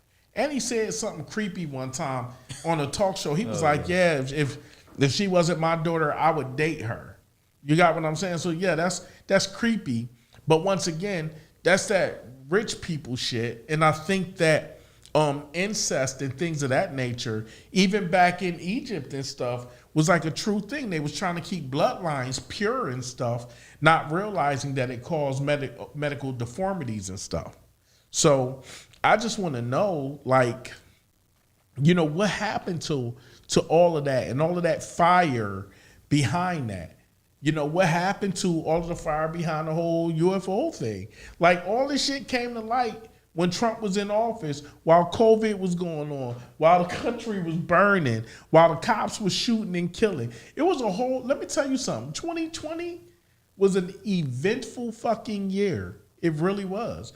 But as soon as this stuff was exposed, the sooner as it was exposed, it went away. They talked about Pizzagate. And a lot of people don't even know what Pizzagate is, but that was all that pedophile stuff. And the fact that Hillary Clinton's emails had so many freaking emails on this pedophile stuff that, like, I'm sitting up here like everybody acting like none of this stuff happened. And so I'm at a loss for words, and they called it Pizzagate because pedophiles refer to kids, it's pedophile slang, referring to kids as pizza and like handkerchiefs or something, And so a lot of times when they speak in code, so they never have to say kids or children or whatever, they'll say, hey, so-and-so paid money to paid like, $100,000 to have pizza delivered to their party. You got what I'm saying? So it's in a context where it doesn't even make sense, but it makes sense to the people who it needs to make sense to. Yeah, because nobody will understand it. You like, if you go to a rich person's place and they're like, damn, this person ordered. I heard this person ordered $500 worth of pizza. And you sitting here thinking that, they must got the best pizza in the world. Yeah, and they talking about little kids. They talking about little kids. And they was never talking about no low amounts of money. It was always big money. Well, big money. Nobody even talked about, let me tell you something. They separated all them kids from their parents at the border with the Mexicans and stuff. They separated all them kids, right? It was a lot of kids went missing. To this day, a lot of kids went missing. They separated kids too small to be away from their fucking mother. And a lot of kids are missing. But they talk about all that, you know, Illuminati, all of that freaking blood rituals and blood dinners and stuff like that and sacrifices. And to me personally, it's like, I think that some things are so crazy to us to hear that we convince ourselves that it's ridiculous so it can't happen until the shit happen. It's kind of like if one day a huge ass UFO showed up, let's say several UFOs showed up over several cities, then everybody will believe in UFOs because now will be no way that nobody can deny it at all. Sometimes I think that shit is just so fucking big or so heinous, and even the way we look at rich people, we're probably looking at them like, man, they rich. Why would they do something like this? Like trying to equate the fact that maybe they're too good to do something like this, or they're better than us, so they don't do shit like common people. And I think maybe it's these things that make us believe, and I'm not going to say us, that make people believe that things like this can't possibly be going on. But I assure you, it is. It is. They said Jeffrey Epstein, he died or committed suicide or something. Now, I don't, let me tell you. Me personally, I hate to be the conspiracy theorist, but what I will say is, man, you got that much money, you can disappear. Shit, plastic surgery good enough with the best doctors, you could look like anybody you want to look like. Honest to God truth. They actually do like they've done, and this is what sounds crazy once again. I know it sounds crazy, but they actually do like freaking face implants. They've done successful face implants for burn victims, you know? And it's like when you say stuff like this, it sounds so fantastic. It sounds so science fiction. Like this shit can't be true. And so I heard it said before, like everything that goes on in the world, they show it to you in the movies and shit all the time. The first thing, when you said facial recognition, the first thing I thought was Stepfather. Yeah. That movie. Or even Face Off. And Face Off. Mm-hmm. They literally, they were shown in the movies back in the day. Yeah. Just like the aliens and everything else. Yeah, it'd be a lot of shit. And the islands, but instead of it being kids, or they know they have it, but they're like, oh, it's an island with just kids, no adults. Mm-hmm. You know what I mean? You know, they basically tell you all the stuff. Yeah. You know what I mean? What's going on. And a lot of these people who bring these things to light, they wind up discrediting them, destroying their jobs and shit like that, their reputations. They try to make them look crazy. The media ignores it because then we got to think about who owns the media. So even everything we hear, and this is the biggest kicker, and I know we're supposed to be talking about something else, but this is the biggest kicker. Okay, so I'm sure everybody saw the video of Bill Gates talking about depopulating, you know, the planet. He was saying it's too many people. By the time 2050 run around, we'll be using so many resources that we'll be using everything the hell up. He was saying all this stuff and was saying about forced depopulation. I don't know what that shit is supposed to be. I can't remember the whole thing. I got to check my my video archives because I might have that video. But the weird thing becomes this. How you going to talk about depopulation? You can't even find that video on Facebook, not Facebook, but YouTube anymore neither. Video is no longer on Facebook. But the whole thing becomes, how can you talk about depopulating the planet and then you want to turn around and talk to me about a vaccine that you're pushing and you ain't even a fucking doctor and everyone's listening to Bill Gates? I'm like, man, get the fuck out of here. And I know I talked about that before, but I really feel like I got to reiterate that to y'all. That's like you going to the market and the guy, just because he owns the market, He tells you and your children they don't have to look both ways before they cross the street. And you just listen and walk out there. You got what I'm saying? You're like, what makes you the wizard of traffic? You own a market. You might know how to run that market really well. But what the fuck you know about vaccines? He was trying to clean up what he said the first time. We heard you the first time. Yeah. The virus is coming. Look how many people were killed across the world. Yeah, no doubt. That's to me, that's for the population. Well, because you can't get around it. If you get the virus and you got a weak system, you're dead.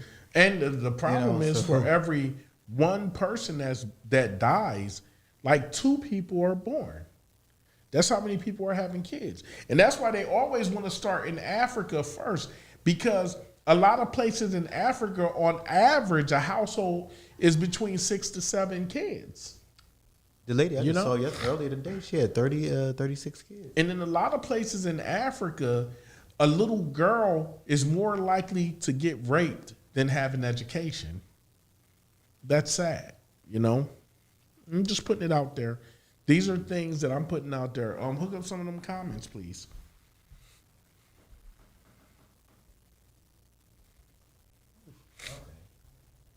Grubman said the elders said the poverty pimps are worse than any C word you ever heard of. Who could benefit off you being impoverished?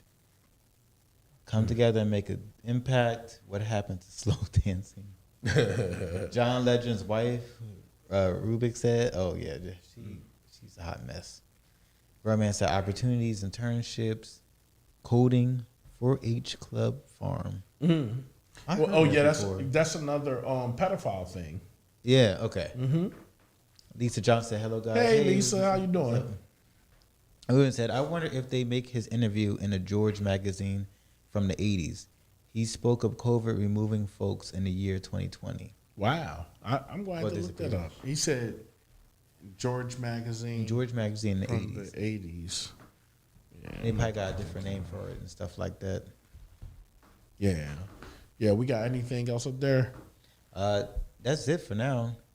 You know what I mean, with this shit, they do say COVID-19. So did they mean like 19 as in 2019? But nobody really know about it till 2020. Well, now see, when they talk about things such as the virus and everything, and then you have people who are not qualified to speak on something, it's amazing how just because someone is a billionaire, look at how much airtime this cat gets. Look how much talking he's doing. I hear Bill Gates talk more than any one doctor. By now, he's done spoke more than Fauci. You know, so it becomes like, why the fuck are you talking? Why are you even talking about like anything? That would be like if Courtney Love had got up and started talking about the vaccine and it, you know what's funny? I wonder if it was Puff Daddy sitting up there, P. Diddy, you know, if it was P. Diddy and his idiot, if he was up there talking about the COVID vaccinations and talking about everything that Bill Gates talked about, I wonder how it'd be received. I wonder if it was Beyonce up there talking about how it would be received. Why are we so easily manipulated by people? I got a text message on my phone today talking about, you know, not only getting a free COVID shot. Number one, motherfucker, how you get my number? Who sent you? You know what I mean? Then also talking about free rides to get them. Let me tell you something. No, sir. No, sir. No, you see the incentives they giving out? Yeah. No, sir. Was it Dunkin' Donuts? Somebody getting out the free donuts? Everybody trying to give you something. Even there's jobs that are hiring that is like, if you get the COVID shot, they'll give you a sign-on bonus. Yeah, that's that $50 be gone as soon as I put in my gas tank. I'm not doing that shit. I'm sorry. But see, that's where we gotta kind of like be at. Do you think that we so poor and desperate that we gonna run out and get that stuff? Now let me tell you, a lot of this stuff that's been going on is just simply fear mongering. So they're scaring the general public into making these moves. You're not putting that shit in my body. Even when they explain the shit that, okay, it gets in your system and it changes some of your DNA to fool your immune system. What skirt? If my DNA had been perfected over thousands of years, what the fuck I'm going to let you do to my body for this? I mean, to me personally, it ain't worth it. And to each his own, because I'm not going to shame you if you went out and did it. But maybe eventually it'll be like a split class of people who have the shot and people who don't. Because there's a lot of shows you wind up seeing on TV. And like we said earlier, sometimes they say art imitates life and life imitates art. So maybe that's what's in the future. You'll have the vaccinated and the unvaccinated. It's people who literally get upset with you about not being vaccinated. Like, what the fuck you care? You safe, That's right? fine with me. Stay the fuck away from me anyway. Well, the sad part is that so many people have been so afraid, even though we found out all the lies that was told. Shit, Cuomo lied. Oh, we need this many respirators will be out. We need fucking this many people dying and this, that, the third. And then you find out they got half them respirators in the motherfucking storage because they didn't need them. And he was like backpedaling, talking about, oh, we were preparing so we can be in front of it. Well, guess what? You still didn't use them, bro. You still ain't use them. Then now all of a sudden, hold on. Ruben said it's causing kids' hearts to swell as a side effect. And not only just that, bro, it's causing a whole lot of other stuff.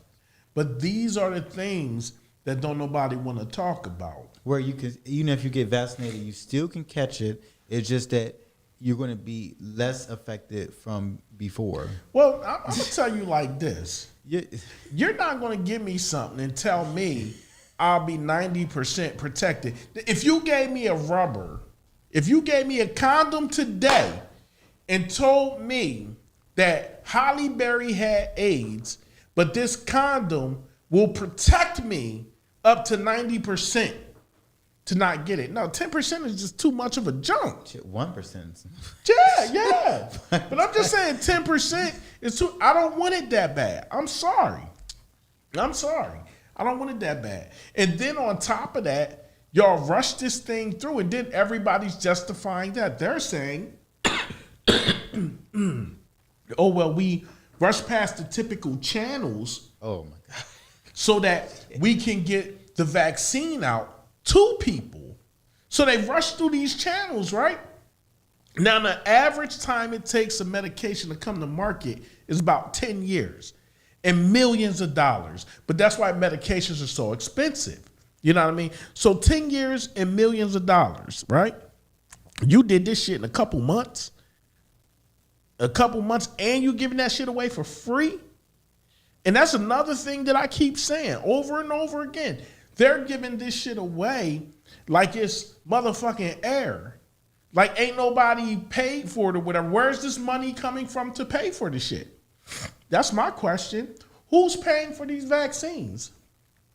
It's just like there's one screw. You put a car together and be that one screw that you be like, oh, you don't need that screw. Or you putting a cabinet together and you be like, oh, you know, I don't need this screw. You don't put that screw in. Guess what? Eventually that cabinet gonna fall. Yeah. Because you missed out. You can't be just skipping shit like that. Like, well, Ruben said that's a lie. Fully vaccinated people are dying from COVID too. Yeah, and guess what they say, Rube? They say, well, the vaccine protects you, but what was it? So it says it protects you, but you still have a chance to get the virus, and deaths from vaccinated people make up a small percentage of people still dying from COVID. But this is the problem. You're vaccinated and still dying. Then make this make sense. So you're saying if you're vaccinated, you don't have to wear a mask, right?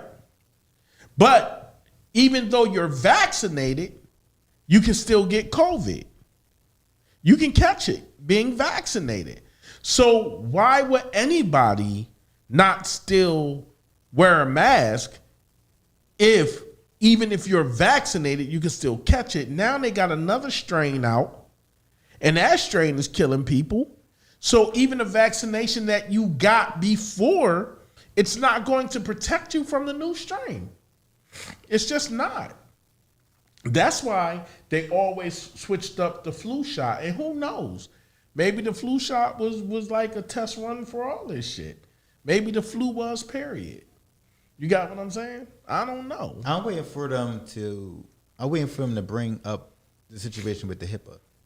With HIPAA?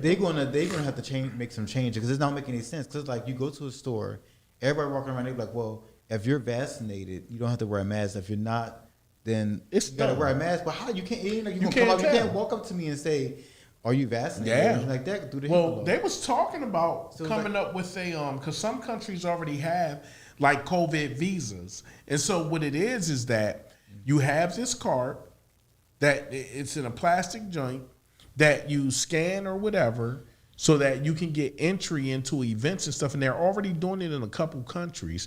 And I would not be surprised if they started trying to push that shit in America. And the sad part is it's not the Senate pushing for that. It's not the government pushing for it. It's big business pushing for it. I'm telling y'all, keep your eyes open. Keep your eyes open. And you know, the people who made the most money from us being in a pandemic is the Amazons, the Walmarts, the Facebooks. Now, let me tell you something. All these different platforms, all these big businesses, they made a fucking killing while so many small businesses had died. It's ridiculous. So who knows? Maybe this was the test run for everything. Let's see. Ruben said they found the alleged cure by an accident. BioNTech, husband and wife, was creating gene therapies for cancer. Wow. Let me tell you. But that's why, once again, I say, man, stay educated. Stay looking up stuff. When we come into the point of our show where we're going to do our final thoughts real quick, and I know we went off topic, something terrible this evening, but I'm going to say the first hour we kind of stuck to it. I'll give y'all that, first hour. But any final thoughts, Ro? Yeah, my final thoughts is that, you know what I mean, you just got to drop that slave mentality with the light skin and the dark skin thing. Doesn't matter. I've seen very educated dark skin black folks, very educated light skin people, and the opposite. You know what I mean? There's black dark skinned dudes who are conceited, like I was talking about earlier, now and everything like that. You know what I mean? Chicks be talking about this and that. I remember in the 90s, you know, you got the Morris Chestnuts and the boy that he played with on their show. Tay Diggs, you know what I mean? All that, I mean, like, you know what I mean? So what is the point of even just say it? Just go with what you like and what you love and stick to that. Even if I was watching the court show the other day, the chick was like, you know what I mean? I don't trust this guy. I don't trust light-skinned guys. You know what I mean? But you got married, end up getting married to a light-skinned guy. but you don't trust him. But you don't trust them. He's like, oh, they all conceited and all this stuff, blah, blah, blah. But then found out, and they cheaters and all this other stuff. And then kind of found out he never cheated. He never did anything. And it was on her. Then she's sitting there looking stupid. You know what I mean? And then, you know what I mean? And the things is that I don't like to see dark-skinned people, period. They just picture them being evil and all this stuff, but everybody's evil to me. So. Let me tell y'all something. When it's all said and done, we've been indoctrinated. We've been indoctrinated to these social constructs that keep us standing in place. Let me tell you, the world is a scary place, and we got enough shit against us. We don't need to be against each other. We need to understand what it is that we don't like about us. We need to figure out what it is that keeps us from falling in love with every shade of us. We have to stop thinking that light-skinned people are this and light-skinned people are that. We got to stop thinking that dark-skinned people are this and dark-skinned people are that. And then everybody in between. Because let me tell you something. It is so many colors, and we are so beautiful with any hue. With any hue, I'm telling you, we have to start embracing more of the fact that we have purpose and that we are purpose and that we are great. We are great builders. We are great educators. We are great learners. We just have to get past what's been instilled in us, not just from our birth, but our ancestors' birth. But you go even deeper than that. There are generations prior to slavery where our greatness really shined. They just took a bullwhip and a noose and erased it like it never happened. So no, we don't feel African. We don't know what it means to live on that continent. We don't know what it means to have the struggles that our distant cousins had.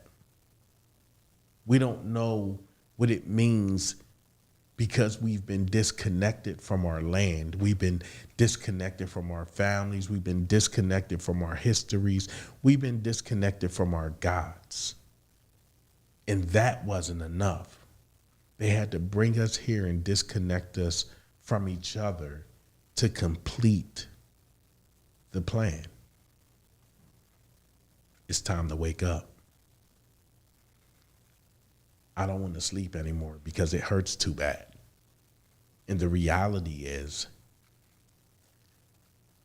when you wake up and you look around and you find out you're alone, I hate to reference it again, but every once in a while you feel like you're on a matrix and you want to be plugged back into the machine because things were much easier living in ignorance.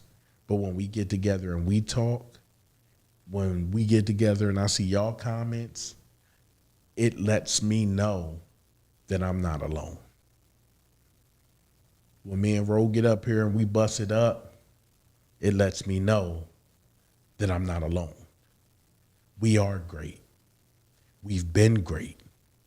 We will continue to be great. We just have to realize that we've been indoctrinated to something, and that's okay. That's okay. It happened. There's nothing we can do about the fact that it happened. But there are a multitude of things that we can do to gain back our greatness, to gain back our independence. And that, my friends, is what we need to work on. So I'm going to let you all know that on July the 22nd at 517 Avenue of the States, I have Slick the Hitman hosting Slick Talk from 7 p.m. to 11 p.m. It's $10 admission. We will have vendors in the building. I need y'all to come out and check that out. I'll be pushing out them commercials really, really soon. I also have a comedy night coming up. I have several things coming up, a couple of vendor events. So I need y'all to go to my page, Michael Storm Miller, and like me, follow me on Quiet Storm the Poet on Instagram, Mind of the Storm on TikTok, Mind of the Storm on, YouTube. Check me out. Follow me on my platforms, and I will see you all next week. Always find a reason to smile. Always find a reason to laugh. There's way too much bullshit going on in this world not to. I love you all. Peace. Peace. That's when the music comes on. La la la la la la la.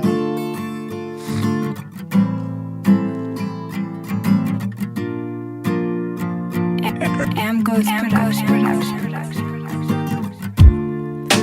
La la la la la la la. La la la la la la la. La la la. Behind the scene, my tears fall down. So many things have happened. The years go by and the friends you have for no more.